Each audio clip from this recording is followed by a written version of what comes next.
గులాబ్ జామున్ ఈ పేరు వింటేనే నోట్లో నీళ్ళు ఊరుతుంటాయి కదా! ఇలా నోట్లో పెట్టుకోగానే అలా కరిగిపోతుంది. మన ఇంట్లో తమ్ముడిదో, నాన్నదో, అక్కదో బర్త్‌డే ఉందా? అయితే ఆ రోజు ఇంట్లో గులాబ్ జామ్ గుమగుమలాడాల్సిందే. కానీ మీకు ఎప్పుడైనా అనిపిచ్చిందా?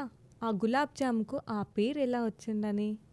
కాస్త ఆ గులాబ్ జామ్ చరిత్రలోకెళ్తే అప్పట్లో లుక్మట్ అల్ కది అనే తీపి వంటకం ఉండేది.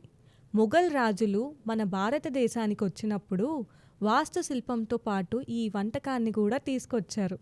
షాజహాన్ కాలంలో ఈ తీపి వంటకంపై అప్పటి రాజులు లుక్మట్ అల్ కది అనే తీపి వంటకంపై ప్రయోగాలు చేపించారు. ఆ ప్రయోగంలో తయారైందే ఈ గులాబ్ జామున్. ఇక ఈ ప్రయోగంలో పుట్టిన గులాబ్ జామున్ రాజు కుటుంబానికి బాగా నచ్చింది. అక్కడి నుంచి ఈ వంటకం ప్రతి ఇంటికి చేరింది. ప్రతి ఒక్కరిని నోరూరించింది.